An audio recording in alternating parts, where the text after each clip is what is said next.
The football room is back after a long hiatus, and we've got a new co-host. Ryan Roberts has joined A to Z Sports, covering college football and the NFL draft, and he's going to be doing the show with me. How's it going, Ryan? James, I'm so excited, man. How's everything for you? Yeah. Brother, real quick before I let you add into that, man. So excited to be here, obviously. I know we've been following each other for several years. So, I hope my excitement could come off very clearly here because I am pumped to finally get this off the ground. Yeah, ever since we announced this, I've been looking forward to it. So I'm really excited to get going with this. We're going to be covering a lot of NFL draft, college football, a little bit of NFL, probably talking about some rookies and everything.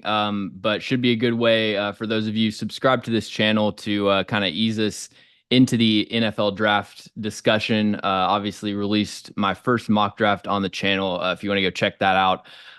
But today we're going to be doing just kind of a brief overview, high level look at the NFL draft, looking at, strong and weak position groups relatively. We're going to get into the top 10 on the consensus board and just kind of go down the list and give our thoughts on that.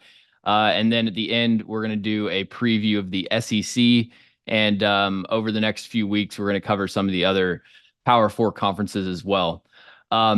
So I guess we can just start with the class overview quickly. How many players deep into this class are you, just to give a perspective? I think I'm at 157 Okay. for the summer. My goal was to try to get to 200. 250 I think was a little bit overzealous, but like 200 I think would have been a really solid number as far as summer scouting. I'm about 157, so only got about 30 days until football starts here, so I might fall a little bit short 200, but about 157 deep right now. All right. So you have about three times as much knowledge of this class as I do. I'm at 54 graded players. This is actually my first time doing a full summer scouting. Like in previous years, I would watch the quarterbacks and then like a few players that just kind of piqued my interest. But first year actually like going through and giving summer grades. So I've got to kind of adjust and figure out how to resist the bias of my summer takes as we get into the season, and obviously everything changes. Because I think that's the biggest factor when it comes to accuracy with drafted evaluations, is just how can you combat your own biases within your head. So I'm excited for that new challenge.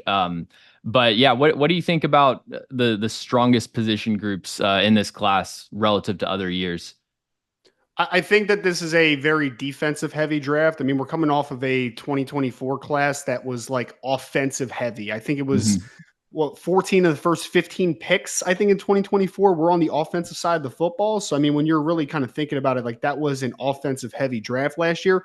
2025, I'm much more on the defensive side of the football. Like there's some quarterback question marks. I think it's a kind of a average to below average offensive line class, at least early on, kind of the impression. But when you get into defensive line, I think it's an embarrassment of riches, both on the interior and on the edge. I think that cornerback is a very deep class this year. And I think safety is probably one of the best classes that we've seen in a few years at this point, right? So, I mean, linebacker, I think, is a solid overall class. But like, if you're talking me just a general overview, it's a very defensive heavy class compared to recent years. I mean, this is, not to get too far ahead of ourselves, but this looks like it could be one of the best safety classes that we've seen in a while. Like, I think it's that deep. And then the defense line, like, I know, not to get too far ahead, man, but like, I saw your take on Mason Graham from Michigan, the defensive tackle. So I know that he's at least one guy that you're smitten with a little bit early on in this process. But I think defense is definitely kind of the overall arcing conversation early on in 2025 is the defense is definitely outweigh the offense, in my opinion, right now. Yeah, I agree with most of what you said. Do you think that it's kind of hard for me? This is my first time, like I said, doing a full summer scouting. What do you think just the class overall? Like how would you say below average, above average, compared to a normal year? Because I don't exactly know uh what it looks like as far as like how many fully developed players there are, heading into their last year of college. How would you evaluate the class as a whole? Well, that's always the very just interesting conversation of summer scouting, because obviously we are grading on a curve a little bit, right? Mhm. Because you're taking into account that there is a final year of development. So you're looking at a player that someone might deem as a raw player right now, but that could completely take a 180 into the season, or it could stay the same, or it can go beyond behind. Like you kind of have a little bit of a crystal ball with summer scouting, which is obviously going to be flawed at times, right? Like people always talk about like preseason receipts and kind of looking back at like bad draft takes. It's like, guys, There's things no wrong change, there's you no know? wrong answers in summer there, scouting.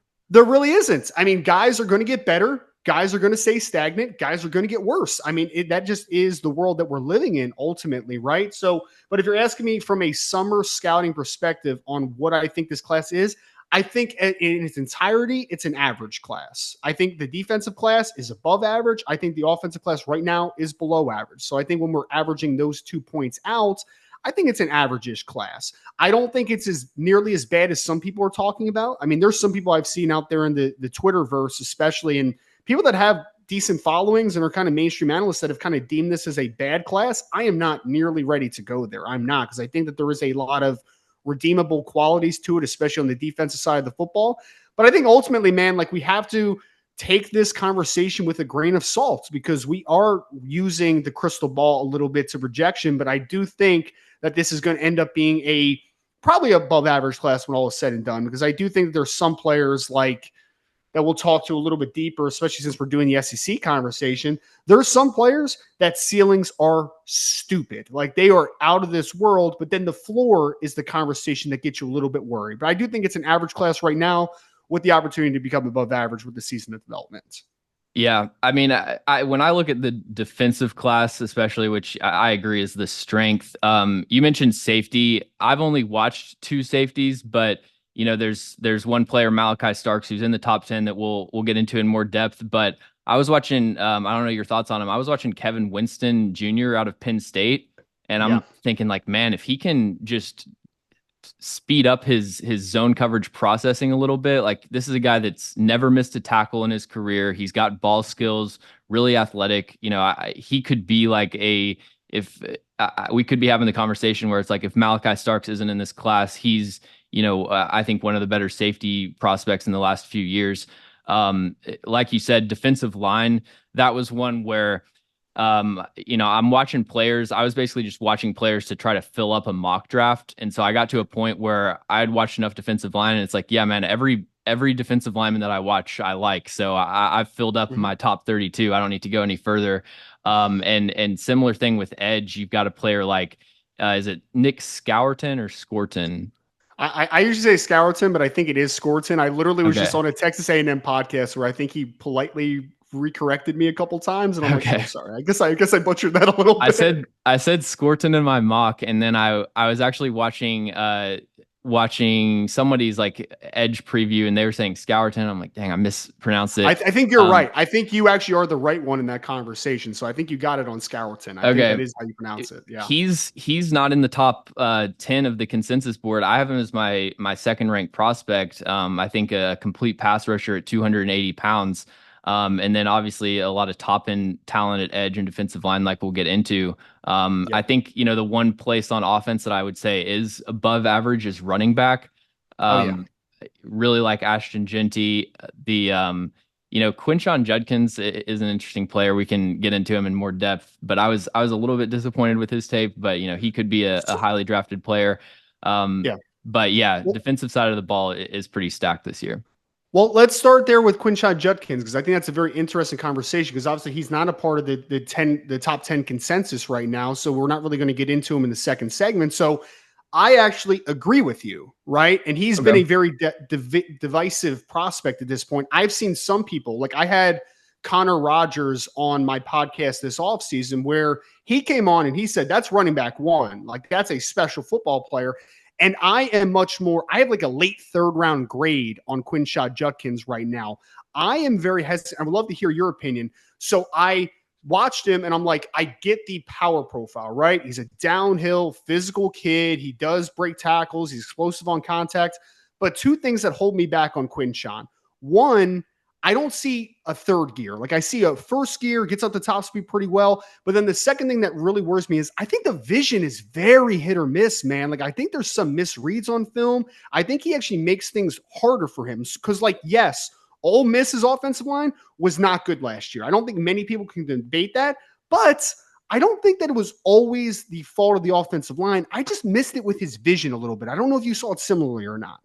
Yeah, so I watched 2 games of him, and which I didn't give him a grade. I was trying to find which running back I wanted to put at the Texans at 24, and I started off with Judkins, and what really turned me off, I guess the first two hangups that I had were, like you said, the vision, and then not having that elite third gear.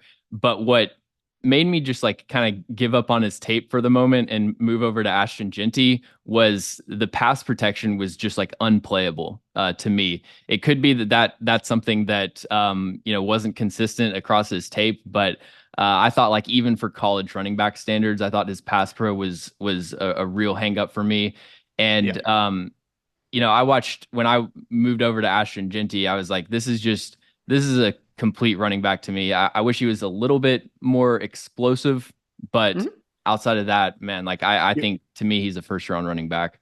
Cool backstory on Jeanty, because we talked about him a lot this summer. So he actually went to Lone Star High School in Texas. And, you think of like, why is a kid that was rated as a 4-star by a couple platforms going to Boise State out of Lone Star? He actually didn't start at running back for Lone Star until his senior year. He was an all-conference, all-area wide receiver during his junior year. He led the team in receiving.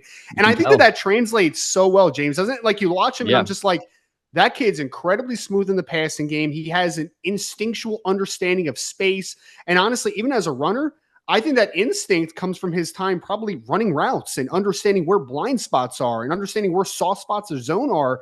I just really think that he is the complete running back in this class. He is my RB1, but like this, and I'm glad that you brought up running back, because running back is right now, that's the saving grace of summer scouting on this offensive side of the football. Because the way I look at it, and again, agree, disagree, would love to hear it, right?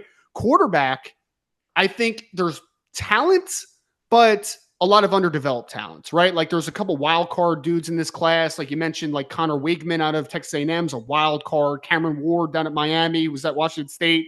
Incarnate Word originally.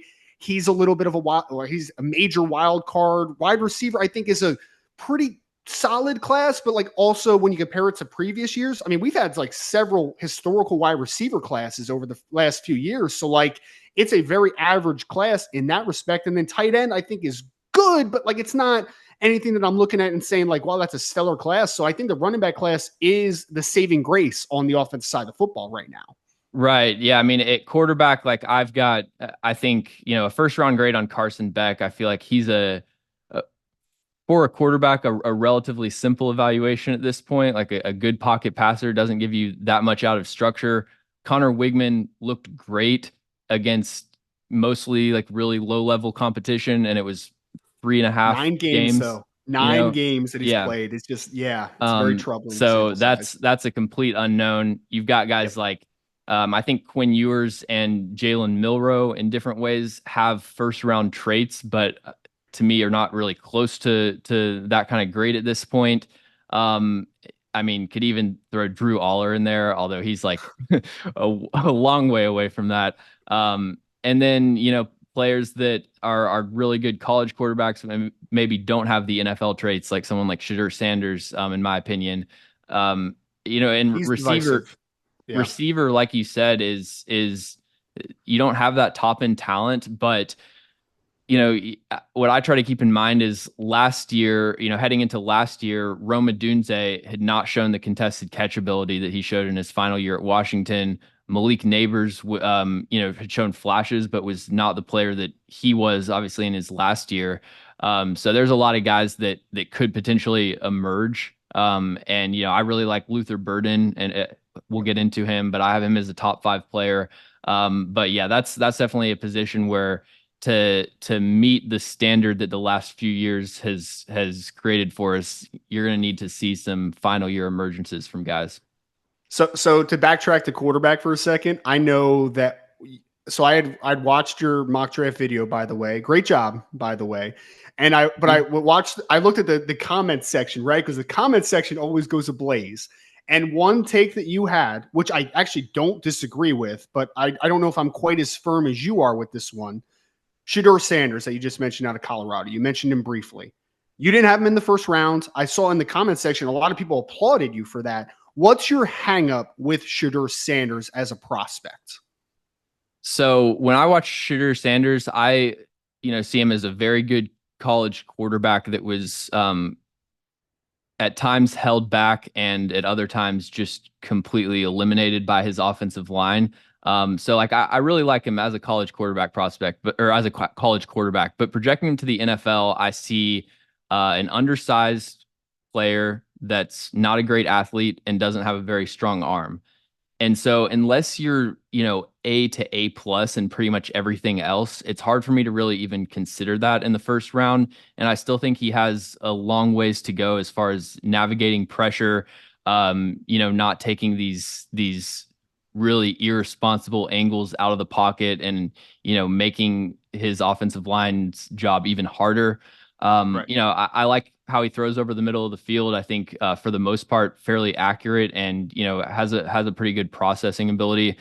So, he could be one of those like Mac Jones types that if he just really becomes, a masterful quarterback in every other aspect of his game, could end up being a first round player. But, with summer scouting, I'm going to be a lot more willing to just have blind faith in the traits of someone like Connor Wigman or even Jalen Milroe than I would be with Shedeur Sanders. So here's the two big things about Shedeur, because I have a mid-second round grade on him. I understand the appeal for some. And again, that's graded in a vacuum. Like I'm not talking about positional value kicked into this grade right now because it's just too far away to determine where he stacks against the other quarterbacks, in my opinion. I mean, it's just an early process. So the two things that you mentioned, one that I agree 100% on, is that he's listed at like 6'2", 215 pounds. I have summer grades and summer measurements in front of me. 6'1.25", 198 pounds is what he was in the spring. So that is when we're talking about thresholds, right? When we're talking about evaluating there are some thresholds that I hold very near and I think are very important. There's others that I think are a little bit over. They're over. People just kind of go over the top on them for whatever reason. 200 pounds, though, at quarterback, 198 pounds, that is troubling to me. That's why I did have a lot. Like, I liked a lot of what Jayden Daniels. Yeah, exactly. I liked a lot of what Jayden Daniels brought to the table, but when I look at him and I say he bulked up to 210 and it's pretty much just water weight for the pro day when he played between 195 and 200 his last year, you're getting into a very weird category. I mean, it was like the Matt Corral thing a couple years ago, right? Where he weighed at like 198, and it's like that's almost a death sentence for NFL quarterbacks, right? So he could play at like 210, 215 this year, and it's not as much of a conversation, but he is a smaller frame guy. Here's my question for you, because this is the most fascinating conversation that most people have had this offseason about Shedeur. I think on two sides of it, right? People have even taken two sides. One, Shedeur's fault. He gets sacked so much because he holds the ball forever. Other side is Colorado's offensive line is awful this past year. And I think that we can agree that both of those things can be true and also lay blame to both. So are you more on Colorado's offensive line was the worst ever and it wasn't Shedeur's fault? Or are you more on, I think Shedeur maybe plays a little bit of hero ball and he might not be the fastest processor of all time? Yeah, like you said, it's a combination of both to me, as it usually is when you've got quarterbacks that take a lot of sacks like that. I mean, I go back to a game like the UCLA game, which most Pac-12 offenses had a similar experience trying to block the UCLA front four last year. But when I watch Laiatu Latu and the Twins just like cooking that offensive line, there's reps and drives in that game where it's like, dude, Sanders doesn't even have a chance. Like this is not an evaluatable tape for me. But I think that he has a bad habit of bailing backwards out of the pocket. There are times that he holds the ball for too long. So I want to see him in an offense where he at least has some trust in the offensive line, even if it's not going to be great. Like you're starting a freshman left tackle, I believe, with Jordan Seaton, the 5-star. Got a lot of transfers, but like if he can get to a point where he's at least has some trust in the offensive line, and it's a lot more of a fair evaluation. That's something I want to see. But I do think that the ability to navigate pressure and play within the timing of the offense is something he needs to improve. So that's what sold me a lot more. I think I'm going to be a little higher on Jackson Dart from Ole Miss than some Okay. people because the processing I think is still coming along a little bit, but I think that he is the other side of the conversation of the offensive line was really poor, but he's nails in the pockets, right? And he's not afraid to stay in there and not work off of his back foot and able to step into the pocket in a pocket that is very muddy to say the least. Like I was watching the Penn State game this past year in the bowl game at Ole Miss. And dude, you want to talk about what you just said about UCLA? It's just not like it not even being fair. Mm-hmm. You need to watch this first half of this Ole Miss Penn State game. Like I watched Dennis Sutton demolishing that offensive line. Yeah. It was gross, dude. Every drop back, he had a dude within his grill within 2 seconds, right? One and a half seconds. Like it was instant pressure and it was all game. And that one actually sold me on Jackson Dart a little bit because I'm like, he had some misfires early because he's dealing with pressure, but he kind of settled in really well and he ends up throwing for 300 plus yards. And I thought that he showed a lot of good things against Penn State. So I think evaluating quarterbacks on how they handle pressure in college is something we don't talk nearly enough about in this space, but is so important because guess what, man? When you get to the NFL level, the pressure is going to get worse. Guys are going to get bigger, faster, stronger. And I hate to tell you, so there's a lot of bad college offensive lines, some bad offensive lines in the NFL as well, man. Like there's some really bad ones. So I think evaluating pressure is a very important key to evaluating the quarterback position. Yeah, I haven't. I watched a lot of Trey Harris, but I wasn't really focusing on Jackson Dart. But I will definitely check him out. So we can get into the top 10 on the consensus board. I'm sure we'll have a graphic up there when we get this edited, but just to run through the top 10 before we get into each player, we've got Will Johnson, cornerback out of Michigan, Tennessee edge rusher James Pierce Jr., Missouri wide receiver Luther Burden, Michigan defensive lineman Mason Graham, LSU offensive tackle Will Campbell, Colorado receiver / corner Travis Hunter, Notre Dame cornerback Ben Morrison, Texas tackle Kelvin Banks Jr., Georgia safety Malachi Starks, and Arizona receiver Teteroa McMillan. So we'll start off with number 1, Will Johnson, and a player that I was a bit disappointed with, but I'll kick it off to you first to get your thoughts on Will Johnson, the Michigan cornerback. Well, it sounds like we're going to have a good back and forth because Yeah. I am actually a big fan on Will Johnson on this one. He's actually he's a top 3 player in this class for me right now. So 6'2", 202 pounds, just working through the background. His dad was a Wolverine as well, so it was always a foregone conclusion that Will was going to end up playing for the University of Michigan. And I mean, he was a freshman All-American. He was all Big Ten, former 5-star caliber recruits coming out of the state of Michigan. So he's a Michigan guy and he's a Michigan man. And you always knew that's what he was going to be. He reminds me a lot of, and this is going to be a very complicated comp. Okay. Because some people are going to like this. Some people are going to go like, oh no, I remember the later years of this player. And that is not a good thing for me. He reminds me of Trumaine Johnson that played with the Rams and then got a big contract for the Jets. So on the Rams though, and that's the version I'm comparing him to, Trumaine Johnson was one of the better corners zone-based in the National Football League. He was a guy that had the big frame, was 6'2", like Will. And a lot of the things that I love about Will is what I also liked about Trumaine Johnson his early years with the St. Louis Rams at that time. So he is massive, big kid. I think that he changed direction is plus for his size. I mean, I think for 6'2" and 200 plus pounds, surprisingly good change of direction. And I think he has some of the best ball skills / understanding of zone discipline that I have seen in this class. This kid truly understands what an offense is trying to do in front of him. He understands how to work against certain route combinations. He knows when to jump. He knows when to be patient. I really think that this kid is maybe one of the more mature and mentally advanced players in this class, despite being just 20 years old at this point, right? So he's still a young kid, but I think if you are a heavy zone team or even some zone match, I think that this kid has an opportunity to be a very good starting cornerback of the NFL because his ball skills and spatial awareness, I think, are really, really phenomenal in this group.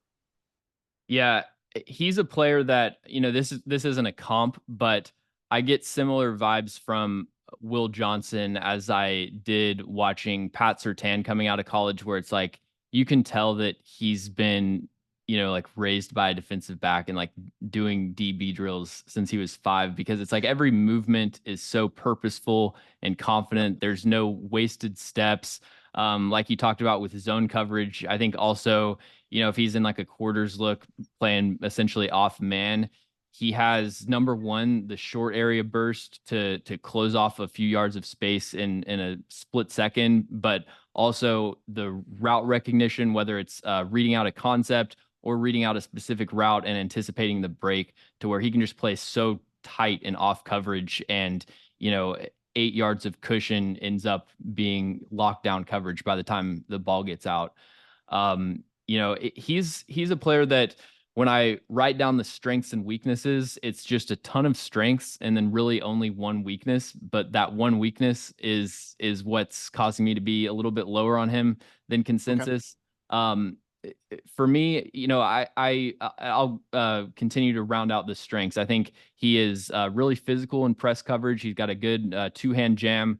You mentioned the ball skills. You mentioned the size and the length. He's not a perfectly consistent run defender, but he will fight through blocks and plays with that necessary level of physicality.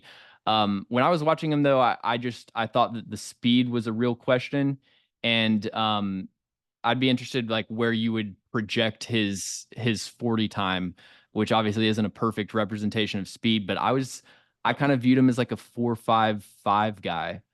Really? That Yeah, low, huh? Okay.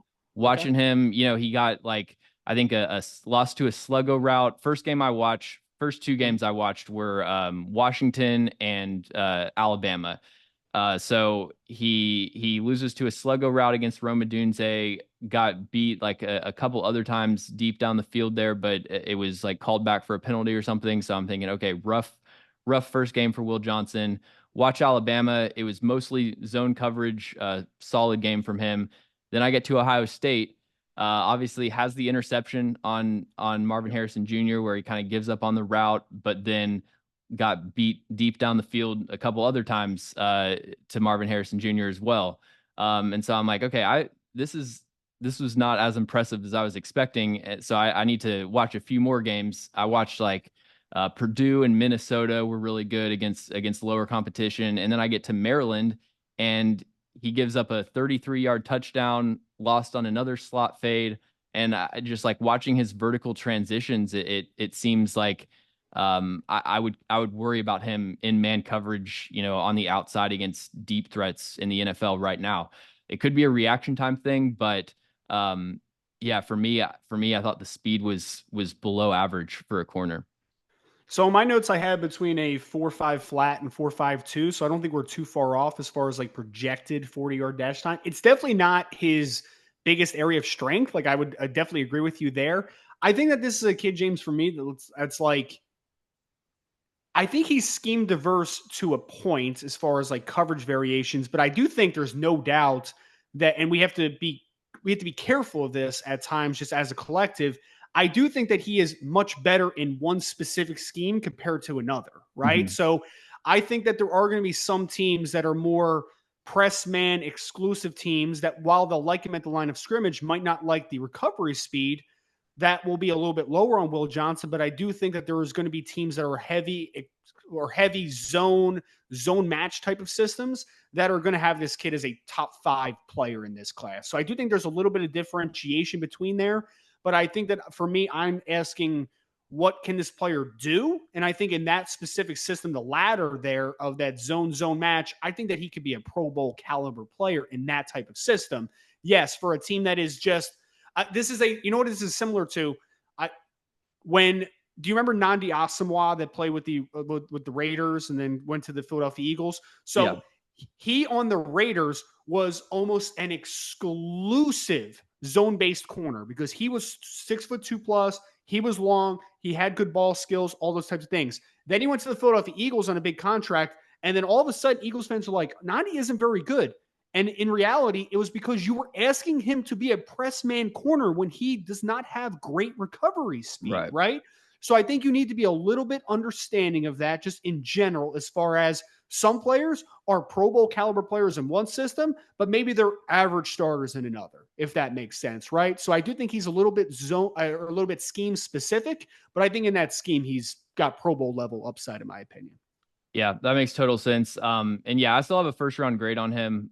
Willing to open to the idea that I'm a little bit too low on him, but I just, try to isolate my opinions from like what the rest of the consensus is thinking until I watch them. Watched Will Johnson, obviously knew about the hype, but I was a little bit disappointed. But we'll see how his final year in college looks. So heading on to number 2, we got James Pierce Jr., Tennessee edge rusher, and this is a really fun watch. He is so listed at 6'5", 242. I think I heard you say on a podcast that like he was playing in the 220s, which makes sense just looking at him and watching him defend the run. Yep. But this dude has elite explosiveness, elite speed, very, very good change of direction skills. And, 6'5" seems to have arm length somewhere in like, I would estimate 33 and a half to 34 inches. I don't know if that's overselling it, but, has the frame to add more mass, and like the potential as a pass rusher with this dude is just off the charts. He was already incredibly, can't really say it, productive, but efficient in his last year at Tennessee. Only has 3 career starts. He was more of a DPR for them, but super high in like pressure rate, pass rush win rate. I saw a stat, have it bookmarked from StatsBomb that does like tracking stats for college football and NFL. And James Pierce Jr. in college football last year had the highest average get off of any edge rusher, and he had a 90th percentile get off in over 50% of his snaps, which I think translates to what you see on tape. You know, for me, I want him to get a little bit better with his hands, obviously continue to develop his move set. And the biggest thing is just adding weight. But what's so promising about James Pierce Jr. for me is that his bull rush was already, fairly effective for a player that's, not that big. Like he's able to generate power with his first step, leg drive. He's got the length to establish separation. So yeah, if he can just get to like a playable weight for early downs, I think that could be the number 1 pick. I've got him 3 on my board, but big fan of James Pierce Jr. Well, first and foremost, I'm happy to hear that you use StatsBomb because I use a lot of that for my verification of like offensive linemen a lot, like the Allo and all that type of stuff, right? To see how long they're kind of, being able to sustain blocks and all that type of stuff. So that's really cool to hear. So first game last year, I went and for whatever reason, after the Tennessee Virginia game, I went to watch it. And I had no idea who James Pierce Jr. was. I literally wrote down in my note. I literally have a notebook because I'm really old school with scouting, and I just wrote 27 down, right? Because I'm like, who the hell is that kid, right? Because he's a rare athlete for the position in a vacuum. I mean, you mentioned it, and I agree completely. The bend, explosiveness, change of direction here is it's almost otherworldly, man. Like I kind of question if this kid was born on this planet for a second, just watching him be able to change direction in space because he's 6'4" plus. I know he's listed, 6'4", 6'5", whatever the heck he ends up being. But like I would say he's probably more in like the 6'4", 6'4 and a half range. Mm-hmm. But his length is ridiculous. I would even do you one better, like one up. I would say 34 plus pretty easily, in my opinion. So like I think the reach is awesome. I think the change of direction, the explosiveness is near elite. Like I think that a couple of parts of that are elite level as of today.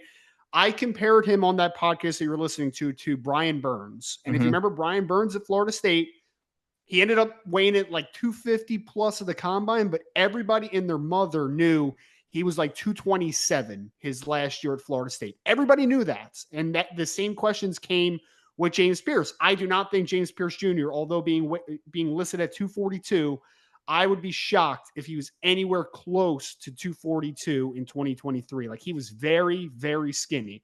So the power profile and the weight just in general, that's a work in progress, right? So I want to see what it looks like. Is this a legit 240 plus as in 2024 that we kind of say like, okay, now the power's coming. Now the run game is going to take a step forward. He's going to be a full-time starter, not a partial guy that's in there just because he's a great pass rusher. Those things we don't know. But what I do know is that at worst, this kid's a big time pass rusher on the NFL level. Yeah. I mean, like, because that's where the interesting conversation comes of, I think of it like I live right outside of Philadelphia. So Eagles fans are having this internal debate with themselves right now with Bryce Huff that came over from the Jets. Bryce Huff, big time productive pass rusher last year for New York Jets. Basically didn't play rundowns though, right? So like you have to really kind of debate the sacrifice of great pass rusher, nothing in the run game. But I do think that he has the upside to be better there, because I do think that for a guy that was probably more in the 225 to 230 range last year, I do think he has some underlying power in his frame. Like I've seen him bull, I've seen him have some power, approach as a bull rush kind of component to speed the power type of work. So I think it's there. It's just about his body maturing, right? So 2024 is huge for James Pierce Jr. because we could be in this conversation of first overall pick, like you said, or maybe he's more of a top 15 kid that's on the back end of the top 15 because you just can't trust him on rundowns. That's going to be the debate that happens. But man, this kid's a rare athlete. Like the change of direction, the bend, the explosiveness, that stuff wins on the NFL level. And I think that it is going to win early on for James Pierce. It's just about, is he an all-around prospect or is he a little bit of a exclusive pass rush guy early? Yeah. And I even think the size, like you need him to add weight, not only for run defense, but for pass rushing as well. Like when you watch his matchup with JC Latham, it was pretty much a shutout. Like he just couldn't get anything going. Wasn't able to release contact when Latham got his hands on him. But yeah, there's so much, the building blocks are there for a good bull rush. You can even see in that same Alabama game, I think he was rushing against the Iowa to Alabama to Iowa to Alabama tackle, Caden Proctor. And like, just you see the leg drive on that rep where he's able to continue to compress the pocket and ends up getting a strip sack on that play. So yeah, I'm really excited as a Tennessee fan. I'm really excited to see what James Pierce Jr. can do. Third overall on the consensus board, we've got Luther Burden, wide receiver out of Missouri. What are your thoughts on Burden? So he is one of the more unique players that I think is in this class, because he does a lot of the things that you think his body type and his role would do, but then he does a couple things that you wouldn't expect it to do either, right? Because his body type kind of reminds me a little bit of Golden Tate, who is obviously a very good wide receiver, especially early with the Detroit Lions.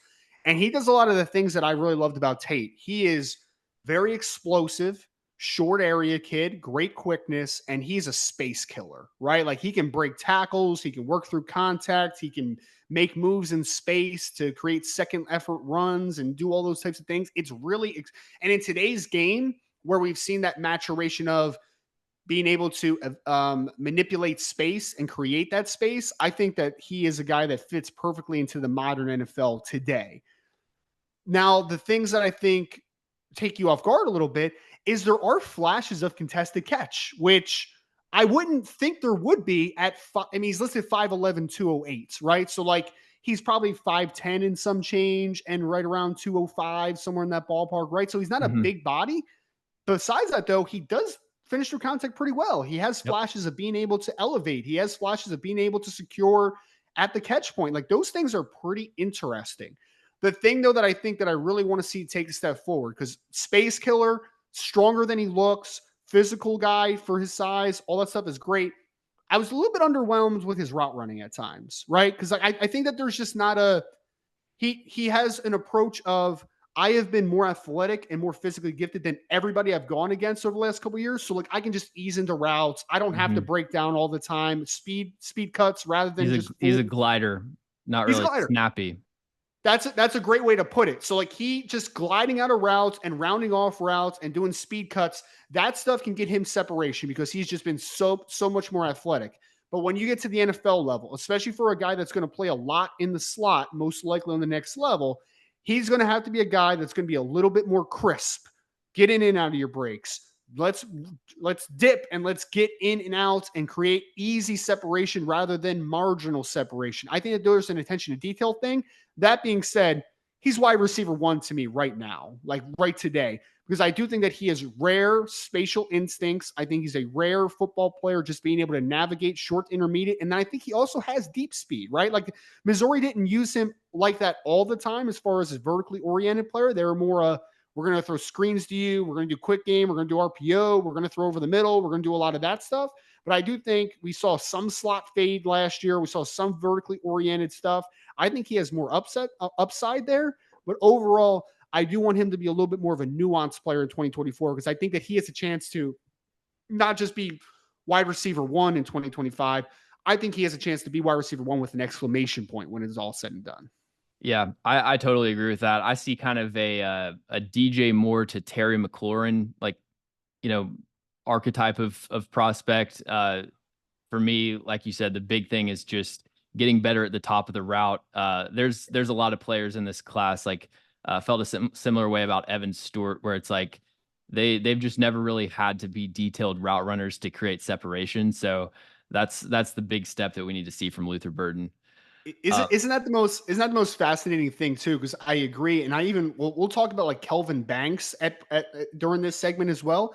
There are some guys that I just think their habits are a little bit lazy. Not calling them lazy because it has nothing to do with a work ethic thing. Right. It's just simply I've been better than the guy across from me for my entire life, right? So you don't have to work as hard sometimes. You don't have to be as crisp. You don't have to be as nuanced.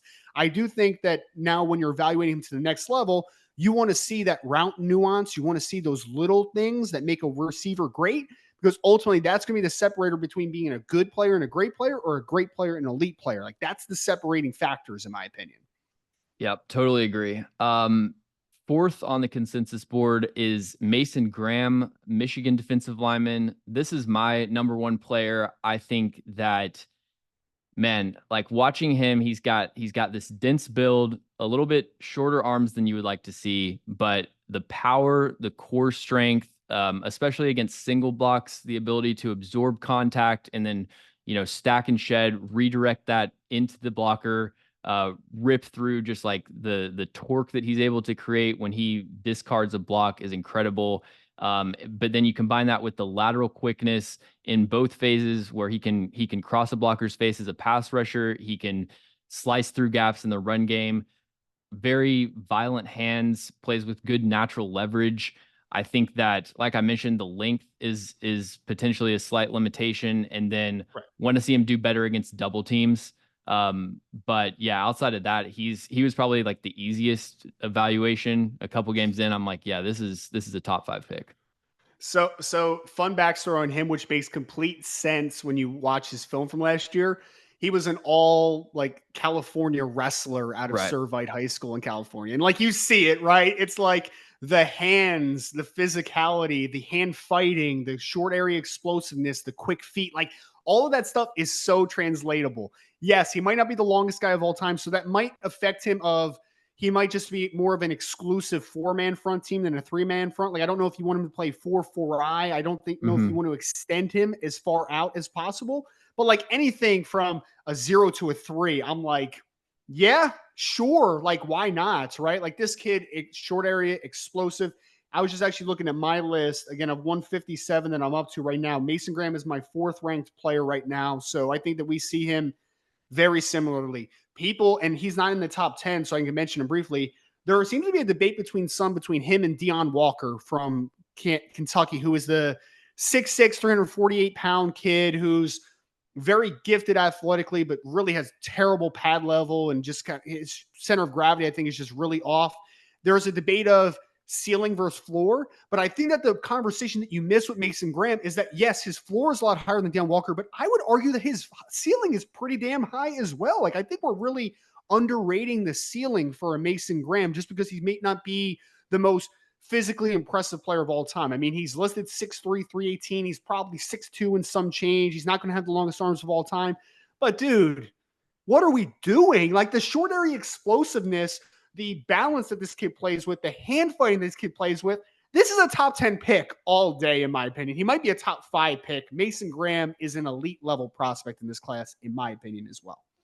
Totally. And I think within that conversation, we're underrating how much like being as tall as Deion Walker is actually a detriment in a lot of Yep. ways. Like it looks good on the RAS graphic, but you don't want defensive tackles that are 6'6" and have blockers below their shoulders in every interaction. Like that's not a good thing for a defensive lineman. I have Deion Walker 12th on my board. So I like him as, at this point, like in the first round conversation. But yeah, the height is a major issue for me there.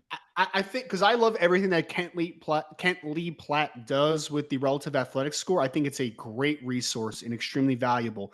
But I do think that there's some thresholds that we do gravitate towards or that we do grade highly. That it's like if so 6'6" for a defensive tackle in a vacuum isn't the end all bad thing, right? But it also Mhm. is one of those things that if you're 6'6" and also play with bad pad level, that's bad. Because I hate to tell you, when Deion Walker goes to the NFL level, guys are going to be able to match his athleticism a lot more. They're going to be able to match his natural raw power a lot more. And if you're playing high, you're going to get blown out and you're going to get displaced out of gaps at times. Like it's just going to happen. So raw tools are fantastic, but right now I am much more willing, and I am obviously more willing to buy into a Mason Graham who plays with great pad level, who plays with great hands, who plays with a great base. I really think that this kid is not slept on because I think most people have Mason Graham as like a top 10-ish player in this class. But I think that for people that are just kind of poking holes, not irresponsibly, that's not the right word, but if you're poking holes just to poke holes, he's one of those kids that, like you mentioned before, I think that he has a long strengths column and a very short weaknesses column. Like there's just not a lot of flaws in a Mason Graham's game. Yep, absolutely. Um, Fifth on the consensus board is LSU tackle Will Campbell, and I'll let you get into this one. What are your thoughts on Campbell? I have mixed reviews on Will Campbell. So he is my second rated offensive tackle so far in this summer, behind someone we'll talk about later, but it's a very interesting conversation for me. The things that I love about Will, he's a verified 6'5" and 5/8. He's 319 pounds, right? So like he hits those thresholds from a size, weight perspective, and he looks the part on film. I think that he plays with great hand nuance. I think that he understands angles. I think he understands how to make rush lanes longer as well, which is an undervalued part of playing the offensive tackle position. He makes things hard on opposing defensive linemen a lot. The things that are things that are kind of and I think the requisite foot quickness is good, right? Like I think his foot quickness is good. I think he plays with good discipline as a pass blocker, especially. He's only given up 1 sack in his career, and I'm pretty sure that was the first game he ever played against Jared Verse as a true freshman, right? So some context there that he's been very good the last year in 11 games or 12 games for LSU that he's played. But the things that are holding me back, one, I think his flexibility or his lower body flexibility, especially, I think it's very average to below average. I mean, if you look at his stance, and I know the stance isn't fully what matters because it matters what actually happens during the duration of the rep, but I just think he's a little bit stiff in his lower half. I think that he doesn't play with the greatest pad level of all time. And one thing that I was told that does worry me a little bit, because I do think that he gets outreached at times and lets guys get into his chest, is that I've been told that he might have sub 33-inch arms. So this is going to be a very interesting conversation because arm length is one for offensive tackles that I actually do hold in higher regard than some other thresholds, because I think it matters. When you're talking about an offensive tackle that's going to play in increased space, that's going to play against some of the better athletes in the NFL level, some of these freakazoids that we see at defensive end nowadays on the edge, I think that having good arm length to play outside of your frame and keep guys off of you is a very valuable resource. So I still have a very early second round grade. I still think that in a vacuum, he's a first round player for me today. But I will say this is that I do have some concerns about Will from an arm length perspective and from a flexibility perspective. I think he might be one of the most nuanced and just kind of technically advanced players in this class at offensive tackle. But I do think there are some concerns about just how good he's going to be on an island on the NFL level. Yeah, I think I read in Dane Brugler's preview article on offensive tackles that the arm length could be approaching 32 inches. So it's an unfortunate build when you've got someone like who's 6'6".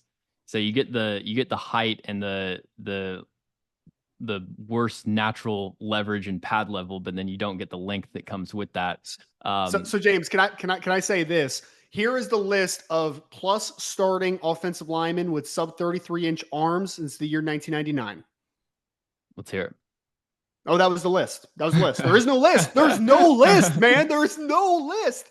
I look, I am a guy that I believe that there are some players that can play beyond thresholds and it doesn't matter. There are the rare occurrences, right? But anytime you're betting on an outlier, there is a threat that you're going to get burns because betting on I gotta outliers fact check you though. I gotta fact check good. you though. Fact check me. Go. Mock draftable, baby. Bernard Go back. Raymond, 32 and 7/8. Oh, I forgot about Bernard. All right. Yep. So one since 1999, Bernard Raymond. There you go.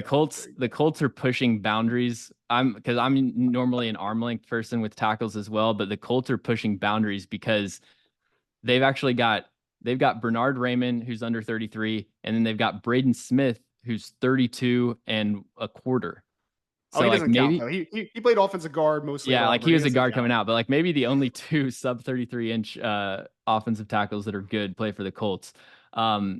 But yeah, I agree with the leverage concerns. Like you'll see him really have to bend at the waist and kind of lean into some blocks in the run game to try to get low. So pad level and balance, I worry about.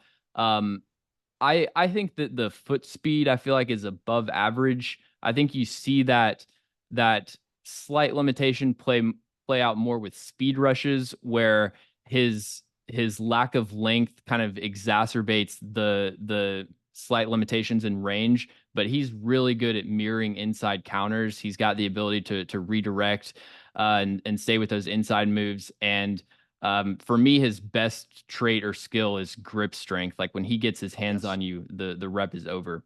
So yeah, I feel a similar way about Will Campbell. I have him as my number one tackle, but it's like I don't know how much upside there is to be that much better than what he was last year. And if players, if other offensive tackles in this class continue to rise, then could see him getting overtaken. So at 6, we've got Travis Hunter, receiver and cornerback for Colorado. And I view him as a corner. Like I would have my highest grade on him at corner. Where are you at with his positional designation? I think he's a corner as well. I think that he obviously has traits to play wide receiver, and I think there's a little bit of Calvin Ridley-esque type of athleticism there from a wide receiver perspective. Obviously, probably not as fast as Calvin, but like I think the looseness and just kind of the sleek frame that he has, I think is similar-ish. But I will say this is that I think there's a lot more guys that look like Travis Hunter playing wide receiver on the next level.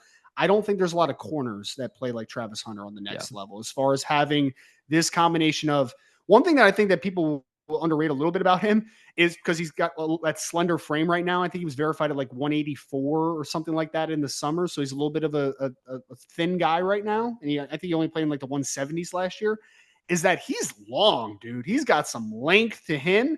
He's got great ball skills. And I think that he has some of the best reps in zone that I have seen in this class, man. Like there were several reps.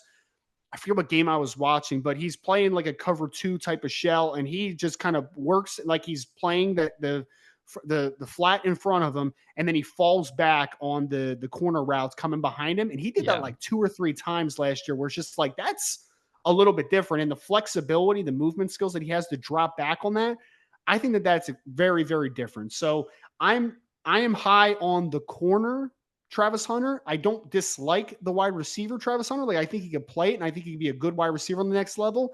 But I think that the upside is much higher on the defensive side of the ball, in my opinion. I felt the same way, where it's like this is a really good receiver prospect. Actually, pleasantly surprised getting into his tape with how he looked at receiver. But we see 4 to 5 of these caliber of receivers every year. At corner, it's like, especially what he can do in those shallow zones, playing high-low concepts and basically covering 2 routes at once. And just, he's got the change of direction skills and the start-stop burst, but also the route recognition and anticipation. And then obviously the ball skills, like that combination of traits you don't see very often. So Um, I definitely would just play him at one position because you can see with some of the man coverage reps, I think he clearly gets tired playing so many snaps every game. But Playing 90 plus reps a game, man. yeah, Like it's bizarre. It's wild. I'll say this. I grade him as my second ranked corner behind Will Johnson, but that is just basically upon projection because I don't think that this is near a finished product at corner because I don't think that he's been able to mature as a corner. Like, I mean, because mhm. he's doing double duties so often. Because even when in practice opportunities, he's not just playing with the corners the whole day of practice. Like he's going to run routes and doing all those things on the offensive side of the football at times as well. Like this is a very high schoolish type of football player in the sense of he's an athlete. Like he's not a full gone corner.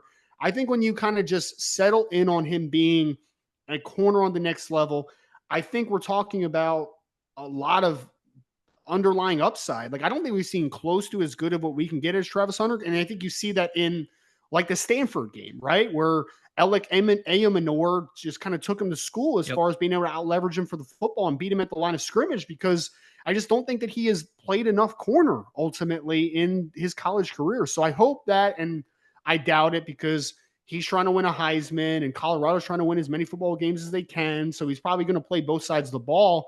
But man, I hope that he kind of focuses more on corner because I think he's got a lot of upside on that side of the ball.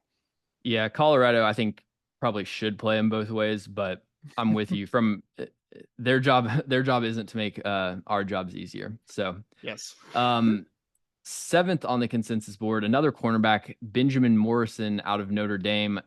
I really liked Benjamin Morrison's tape. I think that he's so let's see, listed at 6 foot 186, so another slightly undersized corner. I think he has adequate to slightly like above average recovery speed, really explosive and fluid. And despite his size, very disruptive at the catch point, does a really good job of shedding blocks in the run game. Had a great matchup against Marvin Harrison Jr. I think that he's my cornerback two behind Travis Hunter. I think a ton of natural talent. Main things I want to see him improve. He had a lot of issues with like diamond release quick slants where he would Yep. really overreact to the fake outside release and allow separation over the middle. So that was my biggest thing in man coverage. Also, I think really grabby at the top of the route. You see like the matchup with Jamari Thrash. I think he gave him a lot of issues and Yep. was pretty heavily penalized last year, but could have even been called for more penalties. So needs to improve technically, but I really like the natural talent with Ben Morrison. So I bet a lot of Notre Dame fans watch this because obviously I've covered Notre Dame football the last couple of years, but I'm actually a little bit lower on Benjamin Morrison than the consensus. And this is why. Interesting. One thing that you just said, he gets beat across his face a lot. Like if you Hmm. watch the Clemson game, Bo Yeah. Collins, who is a solid athlete, like nothing special though. I mean, he just kind of gives him an outside release and then crosses face with little issue. Like, and he got Benjamin Morrison spun around. And there was a couple instances of that during the season. I just think that he's a little bit overconfident in his change of direction at times, that he becomes a little bit lazy off of releases at times. I think so. So I think that guys can cross his face. I agree with your effort in the run game, but he misses a lot of tackles, man. And I just think there's And a natural, a lot of there's a missed little, contain like yes. yeah. So there was, I mean, there was a couple. I'm trying to think of like the exact example I was looking at the other day, but I was literally posting an article the other day of him just missing a tackle out in space where it was just like, it's just kind of frustrating, right? Because he gets himself Yeah. in the proper positioning, but then he doesn't finish plays.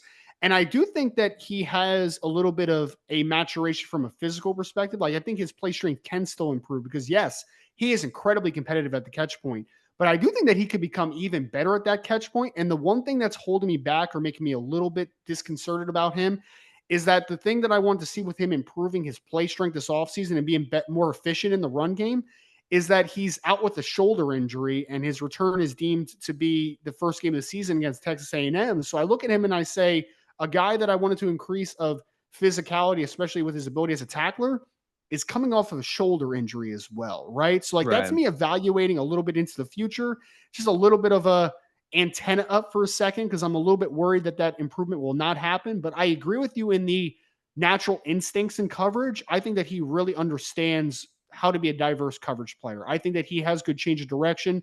I think he has good route discipline. And his biggest games the last 2 years against the best receiver he saw, Marvin Harrison Jr., I'm pretty sure Marvin had like 5 catches for 50 something yards in those 2 games against Benjamin Morrison. So, like, Benjamin won a lot of reps against the best receiver that he's seen the last couple of years. I just want to see that play strength and a little bit of attention to detail off of the release be a little bit more something that he's a little bit more disciplined to. Yeah. Yeah, there are some kind of, I would say, like, orange flags on his tape for sure. And at with his frame, like, I don't think he has the best length. So, Yep. it might be a little bit harder to project that to improve as much. So the eighth player on the consensus board is Texas tackle Kelvin Banks, Mhm. listed at 6'4", 325. Don't have a verified birthday on him, but Mm. true junior, so probably a pretty young player. How do you feel about Kelvin Banks? I know he is your top tackle. I think his natural tools are pretty good. I think that his foot speed is good. I think his foot speed is lazy though. That's the one thing that drove me a little bit crazy in the Big 12 last year is he would mostly always recover when he's working against outside track rushers, but just the first couple steps out of his kick, I'm just like, man, like a little more urgency getting to the top of Right. the arc, right? Like a little bit more urgency because I think I see it in the recovery. I think that the foot speed is there, and this is a naturally dense and powerful kid. So like when he gets inside of your frame, you're usually not moving. Like he's a very strong player. I think he's got good grip strength. I think he's got good lower body explosiveness just in general.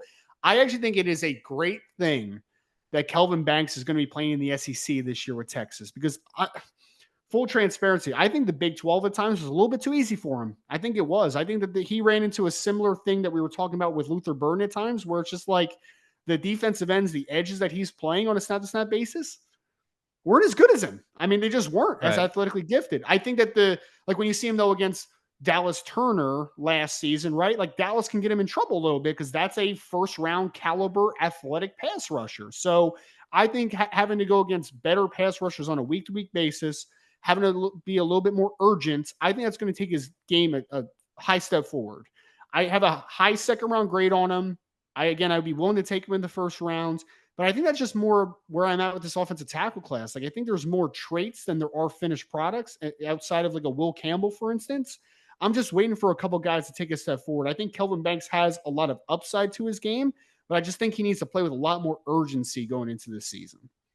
Yeah, I thought like another kind of back and forth matchup was with Braylon Trice in the playoffs. I think I would probably say Banks won that matchup, but Trice was still able to beat him on a few reps.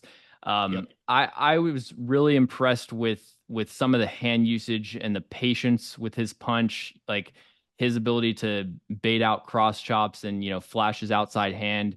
I think the anchor, at least in the games that I watched, Mhm. was pretty much perfect. Like I didn't see him lose to Yep. power at all from what I've watched. And then I watched, let's see, I think I watched 4 or 5 games trying to like split it up at different points in the season. And I thought his run blocking was a lot better over the second half of the year. Like I've heard people just rave about him as a run blocker. I wasn't quite as enthusiastic. I thought that he kind of has like average range as a run blocker when it comes to, connecting to a moving target at the second level or pulling off a really difficult reach block. But he's got the drive power. And like I said, I thought it got better as the season progressed. He's also, there's a lot of tackles that kind of like, I'm thinking of Kingsley Suamatea from last year, where he just kind of like drifts down to the second Yep. level and doesn't block anyone. He's always at least making himself useful and like finding work. So I like that. Um, I think the one thing that's keeping Banks outside of so I've got him eighth on my board also. What's keeping him at tackle two for me is that I also like Will Campbell. Don't think he has the longest arms, and his matchup with Austin Booker from Kansas, you really saw that lack of length play out. Where there were times, I mean, Booker was just like playing with him. Like there were times he couldn't even connect to the block, and he would get tossed aside a lot. But really talented prospect for sure. Did you like the foot quickness? Because I'm have been on the wavelength of I think he has good foot quickness. I just think his lower body is a little lazy at times. But there are some people that I respect in this industry that have told me that like they think his lower body is a little below average as far as the quickness perspective. Did you align to either side more than the other? So I said average pocket range and foot quickness. So Okay. All really right. fence sitting on that one. Like there, I think like you said, I think it's a lot of his losses come down to like stopping his feet at the top of his set Yep. and kind of leaning instead of continuing to get depth. But you can see with some of the recoveries he's able to make, like he's an NFL tackle caliber athlete in my opinion. Okay. Yeah. Um, Yeah. That was just like the most frustrating one. Like he's one of my more frustrating watches because I just think he's such a he has a really laxed approach, but I think it's yeah. not an like I don't need him to be overzealous and overly urgent. I just need him to be more urgent. Like just get to your set point a little bit more crisp. Make sure that inside shoulder is firm, and then you're being be able to ride most guys around the outside track. It's just I just think that he's a little bit too lax with his set points in the pass game. Yep. Um, Ninth on the consensus board is Georgia safety Malachi Starks. Started off his Ooh, career with an interception, been starting since his freshman year.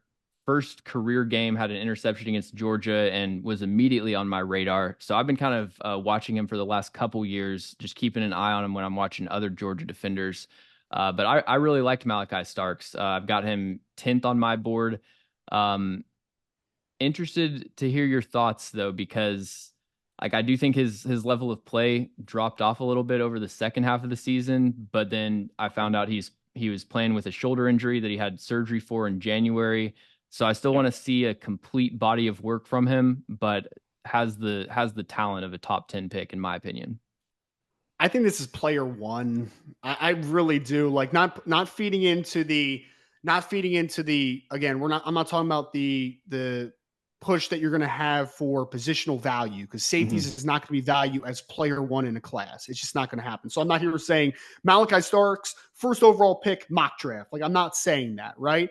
But what I'm saying is that I think he has some rare qualities to his game. Like you, I joked about this when we talked about Malachi Starks in the summer.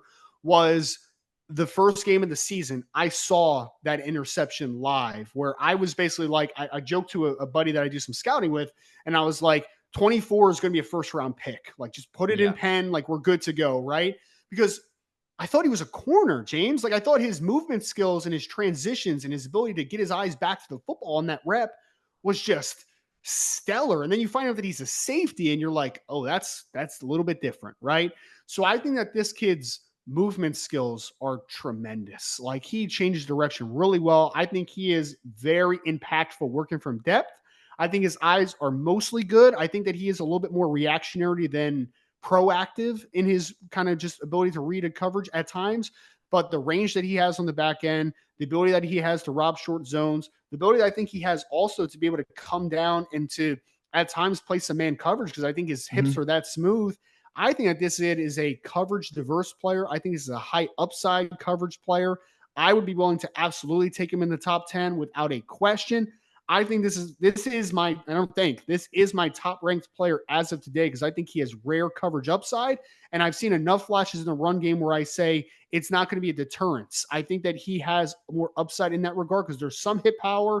He mostly a good tackler, but I think that there's enough upside in the run game where I say that this kid has Pro Bowl upside as a safety on the next level. I'm a big fan of Malachi Starks. Yeah, I mean, he's a pretty uncontroversial player. He's got size, length, tackling, what he gives you in the run game, his ball skills, just like so many checked boxes. He's got the physical traits to come down and play some press man on tight ends. Yeah, there not a whole lot of bones to pick with Malachi Starks. It's just like I watched the Alabama game, the conference championship, and that was Yep. not one of his better performances. Watching three games, it's hard because it's like I've seen Malachi Starks be a good player for so long, but then I'm just like watching this small sample size, and a third of it wasn't that great. So I don't know. I expect him to probably be a top five-ish player for me. Yeah.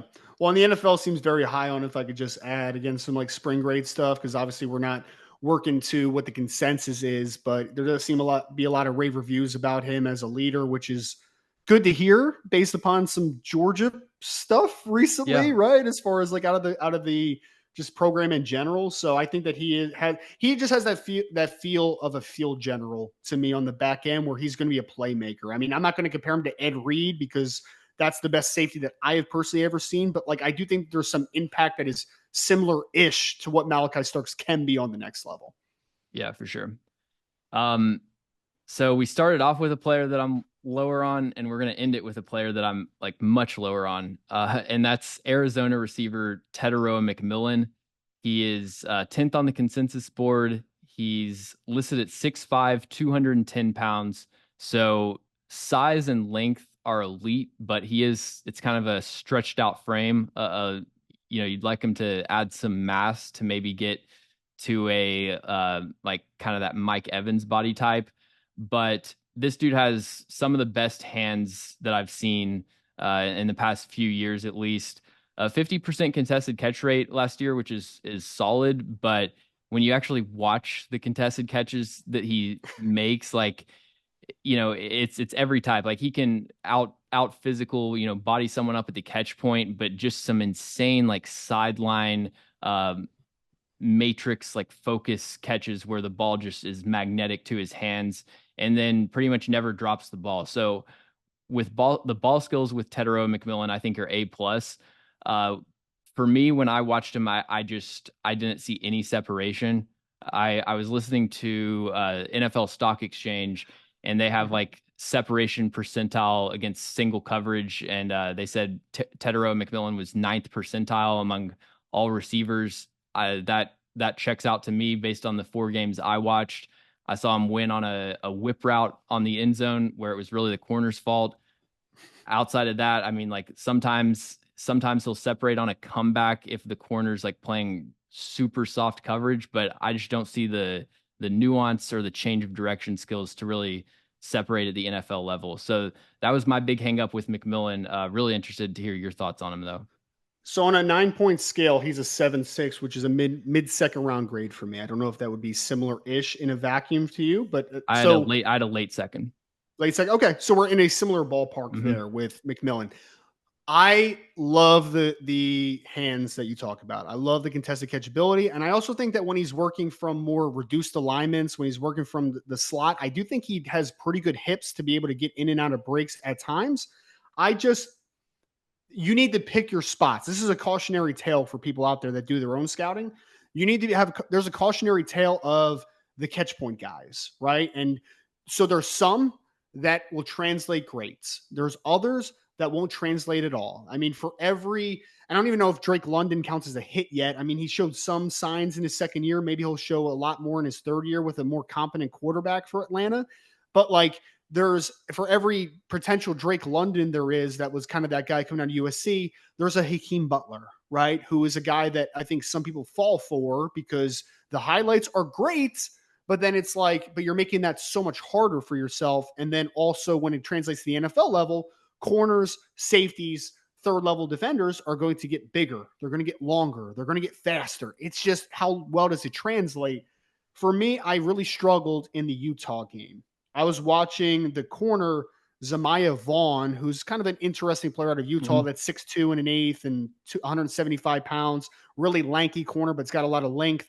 And they put McMillan on the outside against him a couple times, and they tried to work vertically against him, and he couldn't separate at all. Like, I just don't. I think he's a pure catch point guy outside the numbers. Like, he's just not a guy that I think is going to separate well against outside corners on the NFL level, which then brings the question of, is he a big slot mostly in the NFL level? Can he give you anything outside? So yeah, McMillan's my wide receiver 3 right now with a mid second round grade. I still have a couple of guys that I want to get to. I like parts of him, but I do think there's a lot of cautionary stuff with him because like a lot of people are going to compare him to Drake London. And I think the comp makes sense to a degree, but I think Drake London was cleaner out of breaks. I think Oh that he was a yeah, lot more dude. nuanced. London, Like it, this for me, the selling point with London was like his ability to get in and out of breaks. Like you watch yeah, his quick slants at USC. Like I always felt like he was kind of unfairly given the label, unfairly bucketed into that just pure contested catch receiver. Obviously, that's the yeah. strength of his game, but I feel like, yeah, I mean, he can like he's shown that he can separate in the NFL. And And I feel like even comparing him to someone like Keon Coleman, like you'll see Keon Coleman win on sluggo routes at Florida State. agreed. Like Yep. from the games I watched, there was just none of that with McMillan.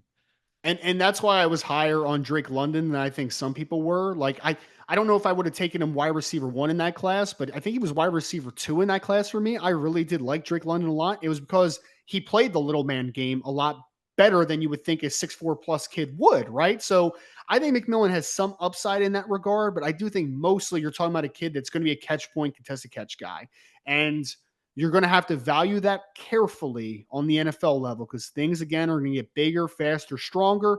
I don't dislike McMillan, but a top 10 player in the 2025 class, yeah, I'm a big sell on that currently. Yeah. So you said he was receiver 4. Who are your the A two receiver 3. He was 3 for me right receiver now. 3? So you've Yeah. got So, Igbuka over him, I assume. yep. I have Luther Burden with a firm first round grade. I have Emeka Egbuka with a 1-2, like late 1, early 2 grade. And then I have a mid second on Tedoroa McMillan. So he's wide receiver 3 right now for me. What are your and we're going pretty long, but what do you think about Isaiah Bond? Because I also had Bond over McMillan. I haven't watched him yet, so I'm Oh, 12 wide really? receivers deep. I still the guys that I really want to get to because I've heard a lot of great things is Isaiah Bond is one. I want to get to a couple of the more of the Oklahoma guys. I want to get to Caden Prather from Maryland, who I've heard some good things about. Kyron Lacey from LSU is a guy that I still need to take a look at, and Isaiah Bond's one that I still want to get to. So I've done Burden, Ekbuka, McMillan, Deion Burks, Evan Stewart, Jalen Royals, Ricky White, Barian Brown, Tez Johnson, Donovan McCauley, Eric McAllister, and Mario Williams are the guys that I've gotten to so far. Gotcha.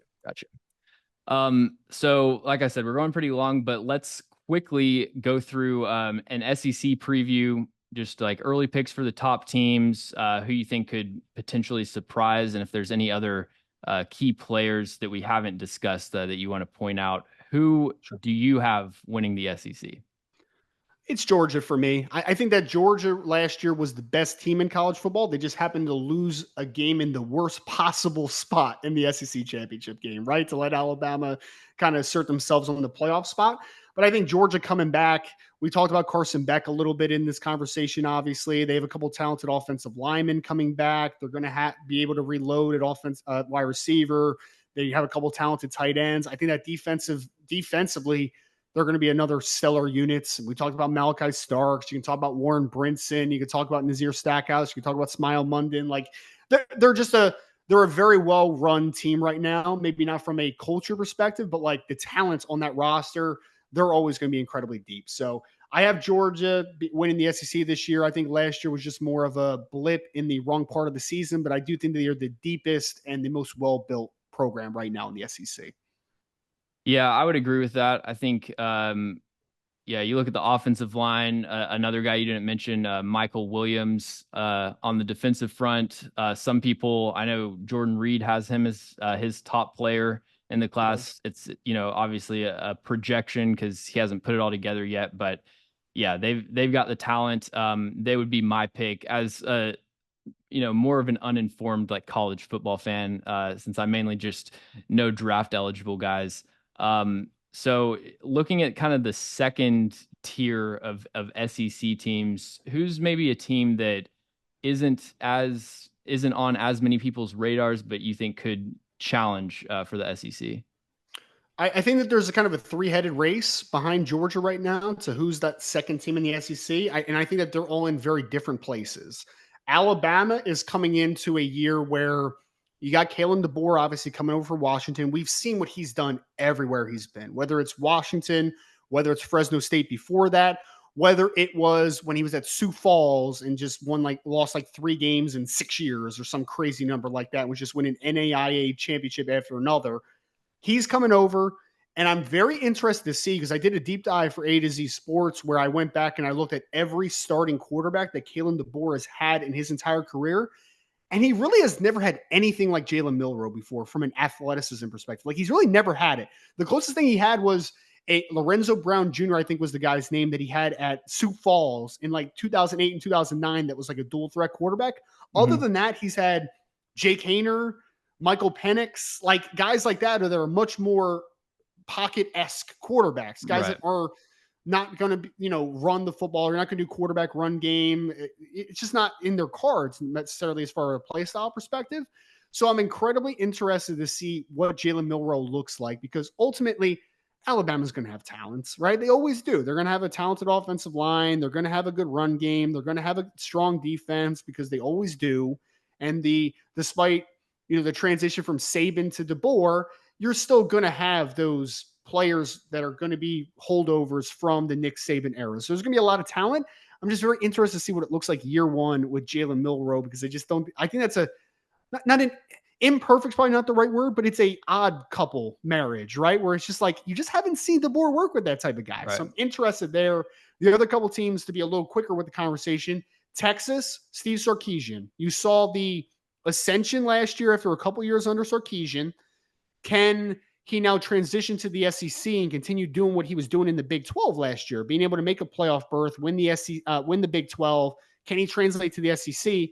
He's got Quinn Ewers. He's got Isaiah Bond. He's got a pretty good offensive line coming back. He's got some talent on the defense side of the football.